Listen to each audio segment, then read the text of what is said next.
Welcome to the To Love, Honor, and Vacuum podcast. I'm Sheila Ray Gregor from ToLoveHonorAndVacuum.com, where we like to talk about how to make marriage a passionate adventure and not just a giant to-do list.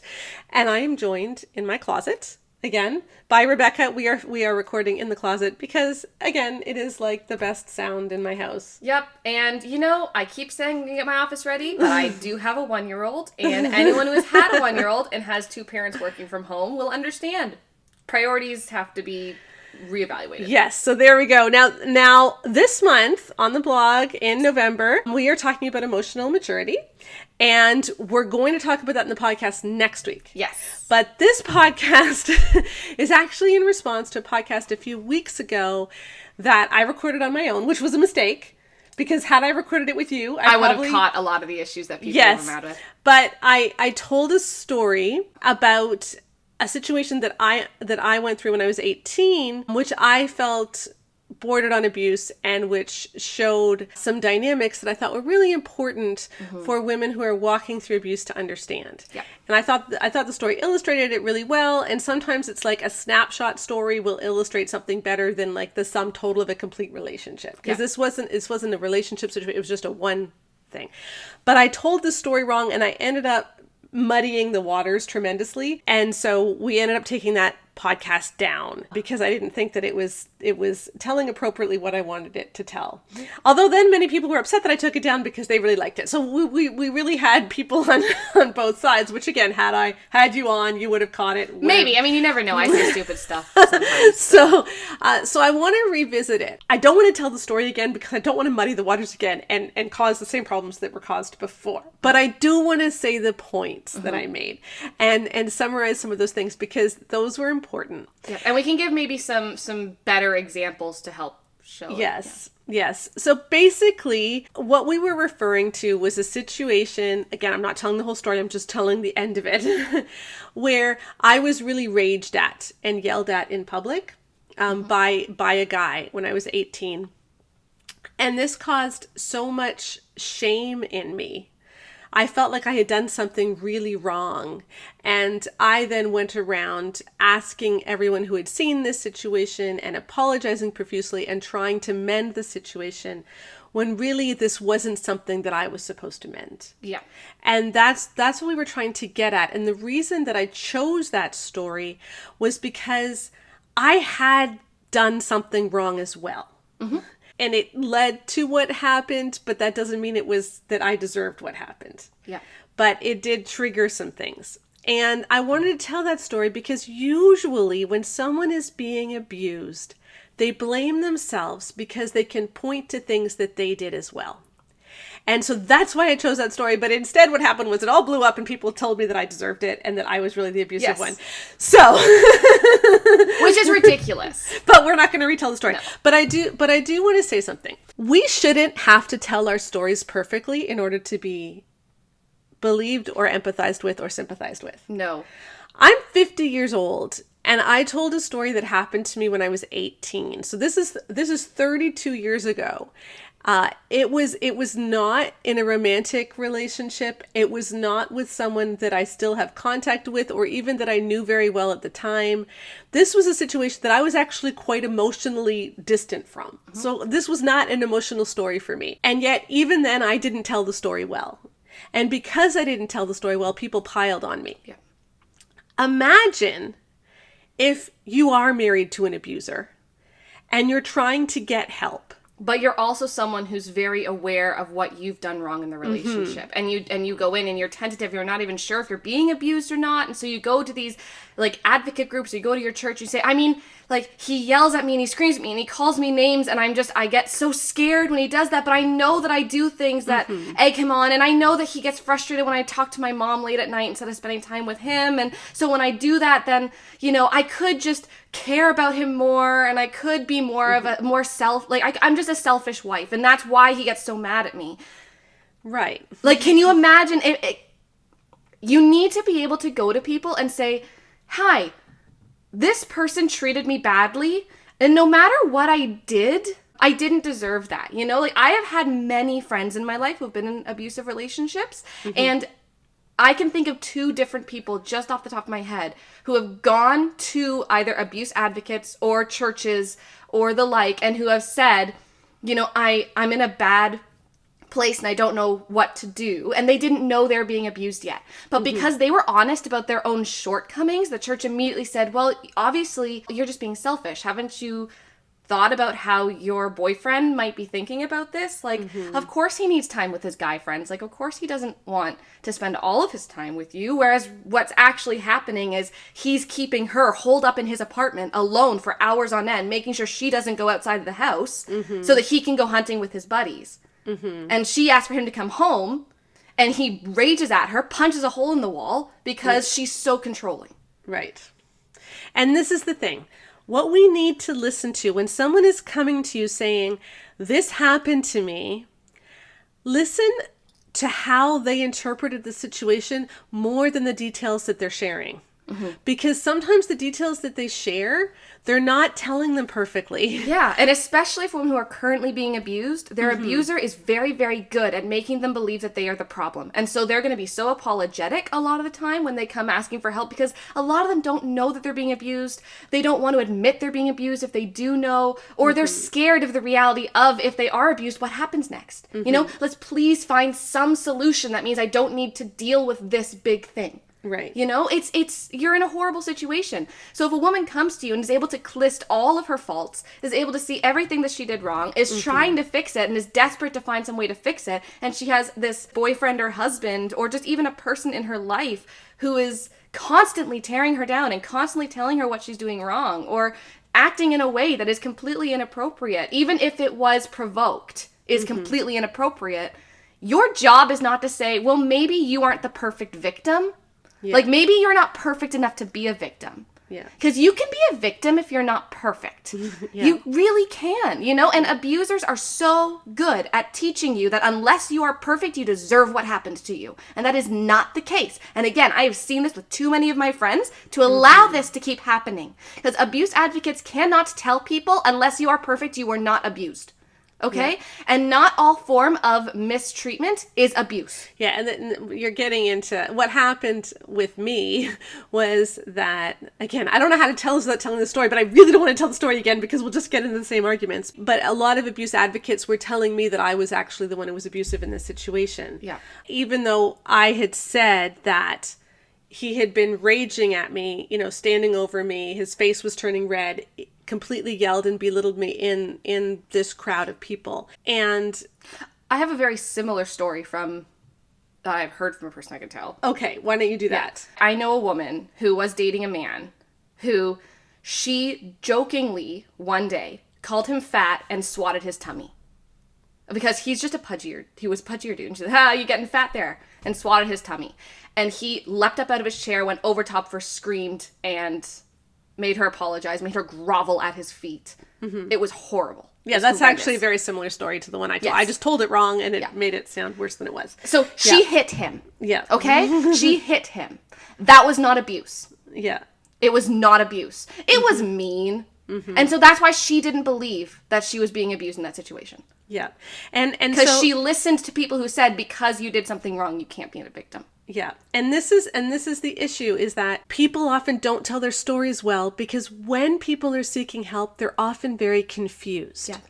And they've been trying so hard to fix their marriage or their relationship or whatever it is. They've been told by this person that they're the one at fault, and yet no matter what they do, they can't make it better. And so they're really confused as to what they should do now. And when they tell their story, they're probably not telling it properly. Yeah. They're probably not telling it perfectly. Yeah. And I'm obviously very fired up and mad here. I actually, we're fine. Mom was not permanently scarred by her situation. I'm mad because of my friends who have been personally harmed by being told and by seeing online people saying, well, because you did one thing wrong, your abuse couldn't have been that bad, or it wasn't real, or maybe you actually abused that person by making them abuse you. Yeah. It's no, you cannot make someone abuse you. Yeah. And you can't, and it doesn't matter what you did. If you did not abuse, Because again, making a mistake, mistreatment is not abuse. Okay? Yeah, I want to read to you something from Kevin Giles' book, The Headship of Men and the Abuse of Women. A really good book about gender dynamics, how we see marriage, how that's related to abuse. And he goes into a big discussion in it about the difference between abuse and sometimes just the normal things that happen between couples, which is wrong and bad and not great. Like, you know, you shouldn't do it. Dysfunction. But for instance, like what studies have found is that women are just as likely or almost as likely to slap, hit, you know, as men are. And so a lot of men's rights groups have said, therefore, women are just as abusive as men. Yeah. And so you can't trust women victims when they come and say they've been abused because they might have been abusing their husbands. Right. Here's how Lundy Bancroft describes it. And Kevin Giles quotes him here. He says, I reserve the word domestic abuse for situations of control and intimidation. And so when someone is being abused, whether it's verbally, physically, financially, sexually, or whatever, what's really happening, it's not the act itself necessarily that's the key thing. It's whether or not the person is controlling or being intimidating. Now, obviously, there are some acts that you should never do. I mean, you know, like, this is why it's hard to talk about this stuff, because there's always all these caveats, right? There's something about the power dynamics. Like, okay, for instance, like for me in my marriage, right? Like, what I'm very, very ticklish. So obviously you get into tickle fights and stuff, and I'm like just pounding, like I'm just pounding on Connor, like stop, and I can't hurt him if I tried. Yeah. Like, because he's so much stronger than me. Whereas if he punched me once, he could land me in the ER. Yeah. Yeah. Like, even if I punched him to the jaw, I don't think I could do much. Yeah. And that's the problem, is we get into these discussions where like a lot of domestic abuse advocates have taken zero tolerance for any physical violence. Which is good. But then what's happening is they don't seem to be able to make judgments about what's happening in an individual situation, because not all hitting is equivalent.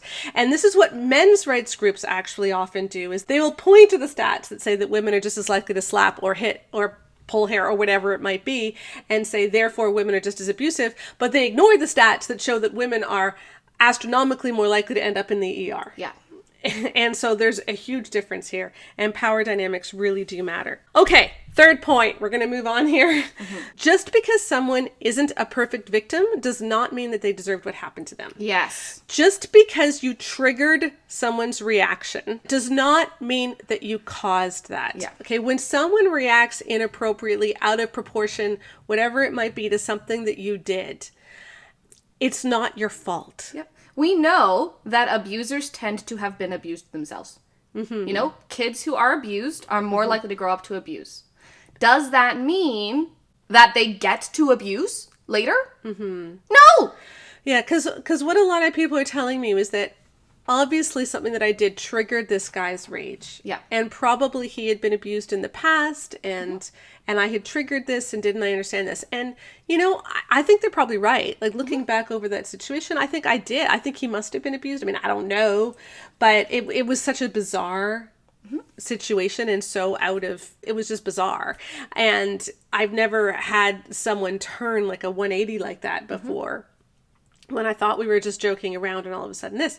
And just because someone has triggers, and just because someone has hurts, does not mean that if you hit those triggers, you deserve it. No, not at all. Because, and please hear me, if you are in a marriage where your husband is deeply wounded, and he might be deeply wounded, and you might have great empathy for him.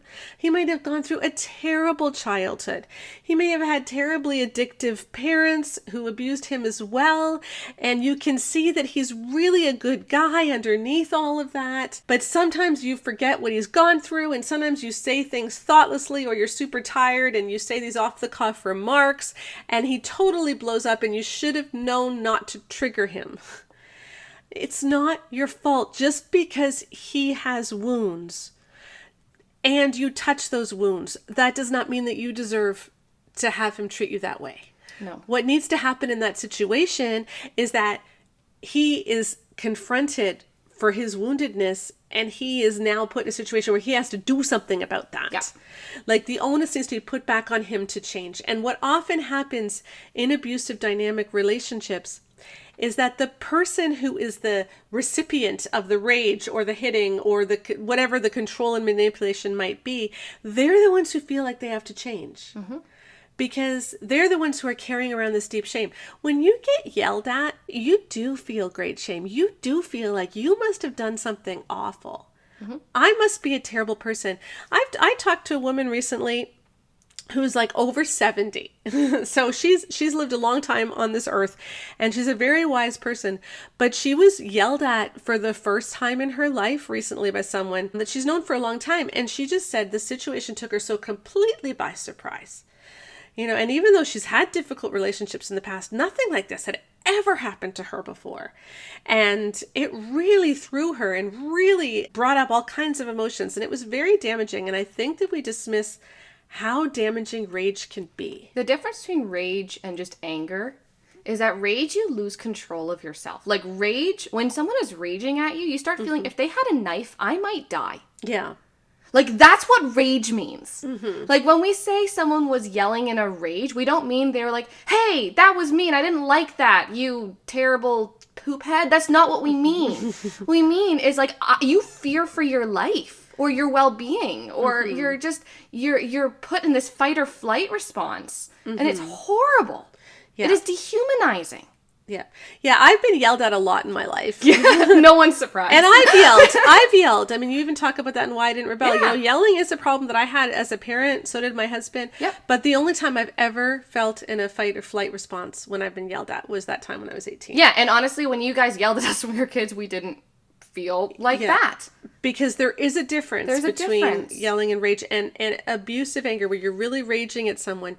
You carry that shame because it's so over the top. You feel like I must have done something awful to deserve this. And even though intellectually you may know that's not true, because of that fight, flight, or freeze response, you internalize it and you do feel a lot of shame, and then you go around trying to fix the problem.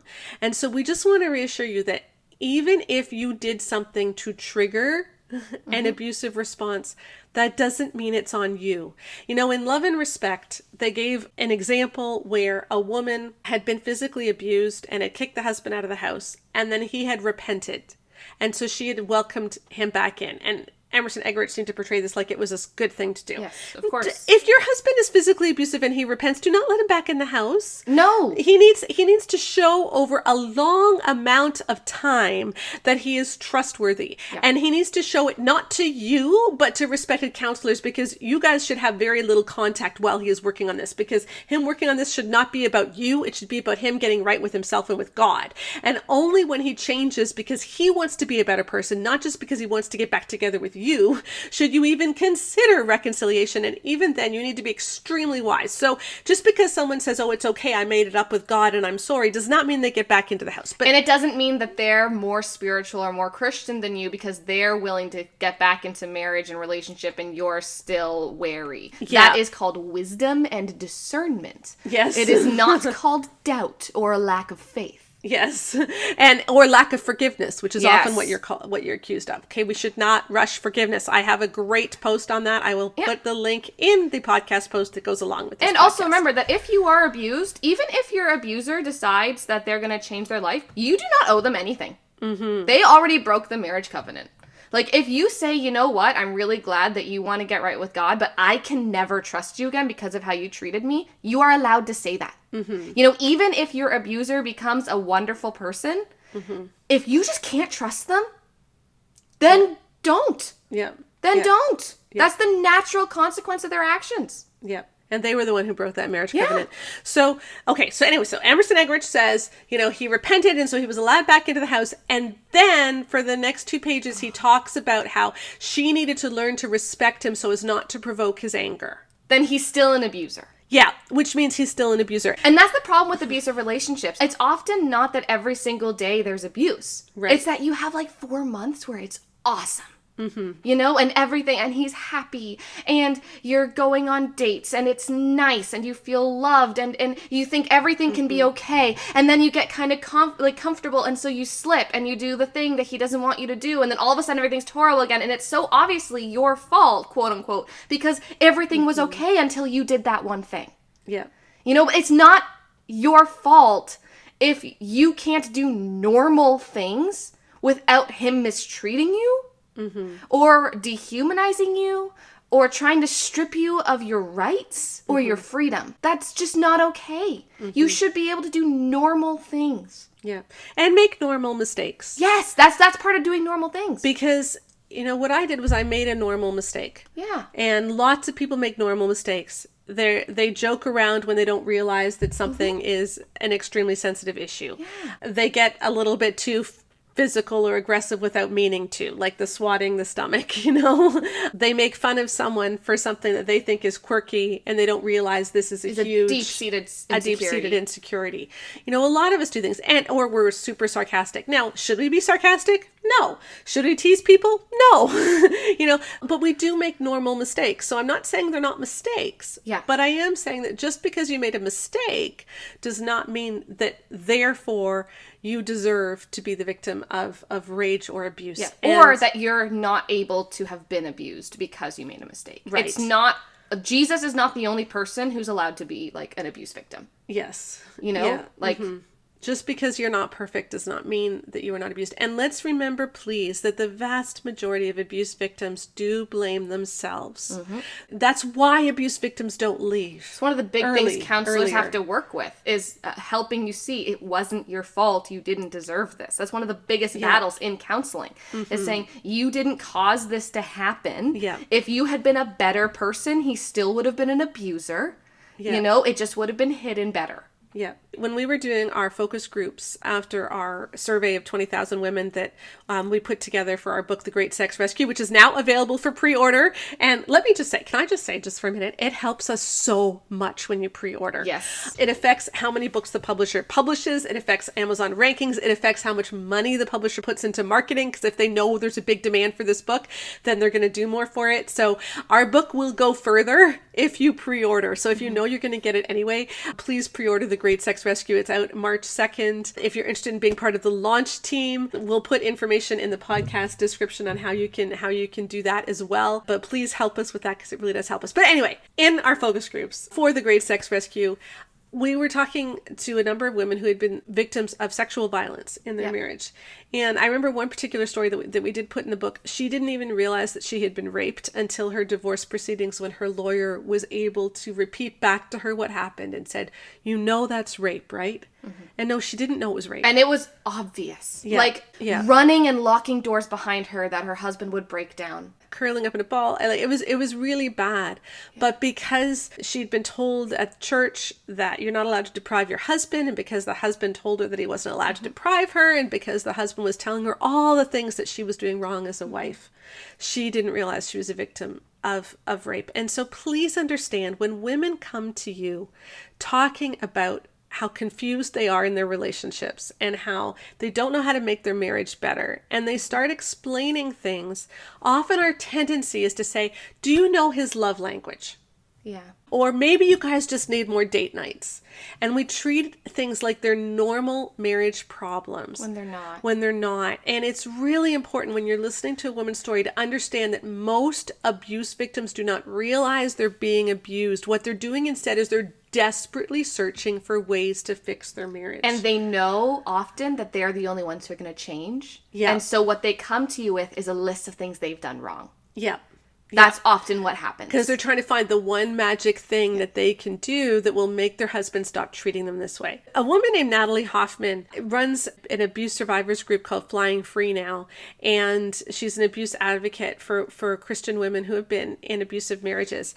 And she wrote an amazing article 2 years ago that went quite viral after sitting through a sermon at her church where her minister was talking about how terrible divorce was. Mm-hmm. She wrote him afterwards and said, here's what all the women in your church who are currently in abusive marriages heard. Mm-hmm. Because we don't always understand that when we say stuff, abused people are hearing it through a completely different lens. And if we do not leave room for the fact that abused people are listening to what we're saying as well, then our advice is awful. So I want to read to you part of what she said. It was a great article. I'm going to link to the whole thing in the podcast post. So please read it. It's a really good article, but I'm just going to read one of her points. And there were several.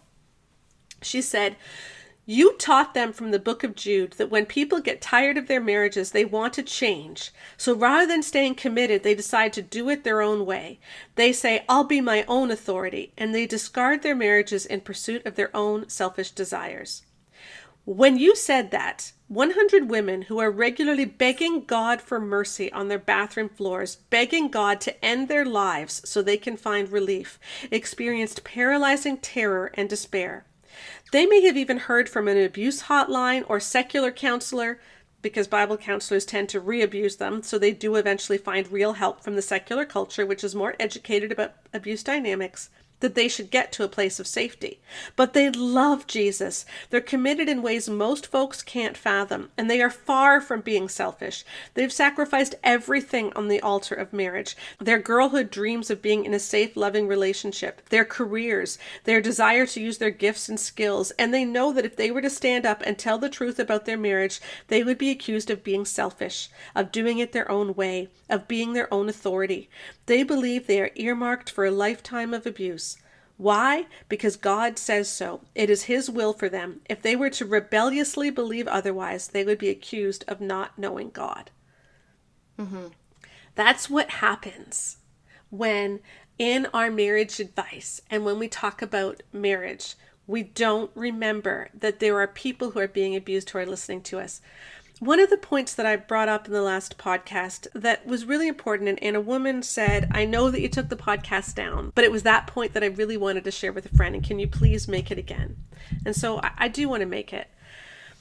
When people are in really destructive marriages and they don't realize they're being abused, or maybe they realize it but they feel trapped, what they do is they seek out help.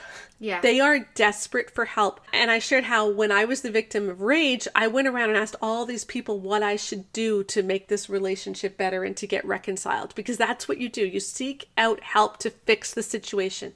When you're the one who's abused, you take responsibility for it because you feel the shame of it. Mm-hmm. And so you take responsibility for trying to fix it. And what do you do in a church situation?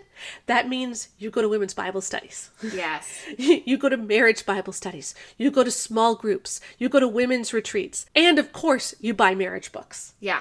We need to understand that women who are in difficult and abusive marriages are far more likely to read marriage books, to go to women's Bible studies than women who are not, because they're desperate for some help, and that's where they're looking.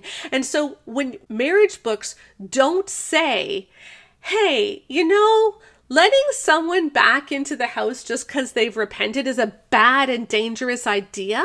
Yeah. They hurt women. And that's why Love and Respect was rated one of, the most harmful resource by the women in our surveys, because it didn't allow for any kind of help for women who had been abused. It just simply told them you need to go and take it. You need to respect him no matter what he does, even if he's got withering rage so much that you need to get away and hide. You need to instead stop that and just respect him. Mm-hmm.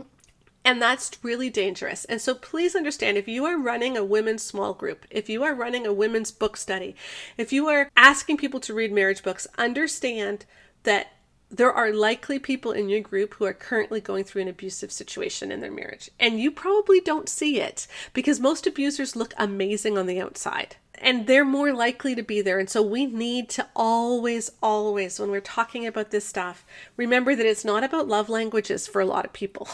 It isn't about having more date nights. It isn't about having more sex. It's about getting to the root of the relationship. And that's why, it's funny.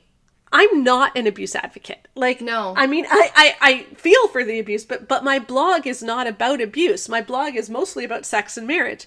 But I find myself continually coming back to topics about abuse because people end up on my blog desperately searching for ways to fix their marriage. And they don't realize they're being abused often. They're not able to put those things in words. But as I am able to share what marriage is supposed to look like, then they're able to put words to it, and then they can find the abuse advocates who can help them. Yeah. So many people have told me they found Leslie Vernick and Natalie Hoffman Through and us, yeah. Sarah McDougall from us. Yeah. And we will put links to those 3 people in particular because I really like all of them. Gretchen Baskerville's Life-Saving Divorce is also really good. So 4. I will put links to all 4 in the podcast post. Like I said, I'm not an abuse blog. I don't ever plan on becoming an abuse blog, but what I am very passionate about is I want to make sure that if people who are being abused end up on my blog, they're able to recognize that even though we just released an orgasm course about how to have orgasms, if you're not having orgasms, I want you to know that the answer may not be the orgasm course if you're being abused. Yeah, exactly. So we need to be able to distinguish between what's a normal marriage issue and what's not a normal marriage issue. And if it's not a normal marriage issue, we really want you to get the help that you need. Totally. This brings me to my final point, which is really important. Dynamics tell the bigger picture, which needs to be paid attention to. We often focus on what happened, okay? Yeah. Who did what exactly was done, etc. What we need to be focused on instead is a question of who. And it's this: who is the one who is walking on eggshells? Yeah. Who is the one who is constantly apologizing? Who is the one who is trying to change their behavior? Who is the one who is searching for solutions? Mm-hmm. And who is the one who is doing the blaming? Yep. And who is the one being blamed? Yeah. The thing about the dynamic, focusing on dynamics instead of actual particular actions, and there are obviously some actions where no matter what, you get help. Yeah. No matter what. But just like how yelling can sometimes be abusive, sometimes not, right? Yes. That's where the dynamics comes into play. That works for both male and female victims. Mm-hmm. There are so many men who are also victims of domestic abuse. Mm-hmm. There really are. Mm-hmm. And often it's a lot harder to kind of pin down because there are a lot of these different dynamics, you know? But what you're going to see is that one person is the abuse victim, mm-hmm. walking on eggshells, constantly changing, bending over backwards for their controlling, manipulative mm-hmm. wife, mm-hmm. you know? Mm-hmm. And the wife is not ever willing to change anything, never willing to speak, to change what they're doing, never willing to give their husband even an inch. Never willing to accept blame for anything. Never. Often you're trying to get the children to act in a certain way so the children don't provoke anything as well. And you know, when we don't have physical violence involved, it can be very difficult to identify abuse. And so that's why looking at these dynamics can actually point a much clearer picture. Yeah. If you are spending your life walking on eggshells so that you don't trigger something, mm-hmm. and trying to figure out what it is that does trigger, because you know, it just seems random sometimes. Like you think you've got all your triggers figured out, and then you'll do something and that triggers it too. And so you're constantly trying to figure out what are the triggers. You know, he comes home from work and he looks a little bit aggravated. Maybe it's best to get the kids in bed really early tonight. And, you know, make sure that they just go play in their own rooms and they're not around him, mm-hmm. so that he doesn't hear any noise. And this goes beyond what's normal. Yeah. You know, and if this is constant, that is a problem. Yeah, like for example, it's normal for your spouse to say, I just need 20 minutes when they get home from work after a stressful day. Yeah. That's normal. Yeah. You know, they mm-hmm. go down to the basement, do their thing, go up to their room, do their thing, you know? Yeah. And then they come down and they're part of the family again. Yeah. What's not normal is if they don't get that 20 minutes, they scream at the children in an unnecessary manner and mm-hmm. they threaten you. Right. That's not normal. That's right. Not normal. Like, so this is the things, right? It can be really easy though to tell yourself, oh, well, I should have just given him his time, or I should have just given her some space, and then my kids wouldn't have been mistreated, then like she could have been the better mom, then he could have been a better husband. Yeah. No. Mm-hmm. Like, if your ability to be a decent person is compromised, if mm-hmm. your ability to, like, not abuse others is compromised, mm-hmm. that's not normal. That's, you know? Being a bit mm-hmm. more testy, being grouchy, being, you know, just short, mm-hmm. that's normal when you're mm-hmm. stressed. Yeah. You know, if you haven't gotten your time to de-stress. What's not normal is then I'm going to abuse you unless I have 20 minutes to myself. Yep. And especially if that's an ongoing thing. Yes. Because for so many people it is. Like if you find yourself, when you first see your spouse, if your first thought is, what mood are they in? Yeah. That's not healthy. Yeah. And sometimes it's abusive. Sometimes it just needs some counseling. Mm-hmm. You know, sometimes you're just in a bad rut. You know, sometimes you're in an unhealthy situation. Mm-hmm. You know, like not every type of immaturity and dysfunction is abuse. Mm-hmm. Okay. But it's better to get the help to make sure, even if you aren't in an abusive situation yet, it doesn't get there. Yeah, because it can. A lot of marriages don't start off abusive, but 20 years in, they are. Yep. Because often we reinforce abusive patterns and et cetera, et cetera, et cetera. So get the help you need. In our series on emotional maturity this month, we're going to be talking about how to handle emotions properly. We're going to be talking about how to take responsibility for your own emotions and what to do when your spouse doesn't take responsibility for theirs. Because a lot of Christian resources do basically tell women to make up for husband's immaturity. And we're going to be dealing with that in a whole separate podcast. I won't get into that too much now. But when we're told that your job is to bolster his ego without him also being told that he needs to be a responsible person, like if you just need to tell him he's an amazing person and you just love him and he's doing so amazing, even if he's playing video games for 12 hours a day, that's not good. Yeah. And so we need to find a different way of navigating what it is that it is fair to expect from your spouse. Yep. And how to spur each other on to love and good deeds, because that's what Jesus wants for us. I think we focus so much on the fact that, he wants you to be a good wife and he wants you to stay in this marriage and he wants this marriage to succeed. And we don't focus enough on how actually what Jesus wants to do is transform lives. Yeah. He Bring wants the kingdom of heaven to earth. And he wants us to be transformed into the likeness of himself. Yep. Romans 8:29 tells us that. And so when our character is not growing, there's something wrong. Yep. And maybe we're focusing on the wrong thing. So this month, as we go into our emotional maturity series, let's do that. But as we wrap up today, I do want to apologize for telling this story badly a few weeks ago. I do believe I muddied the waters.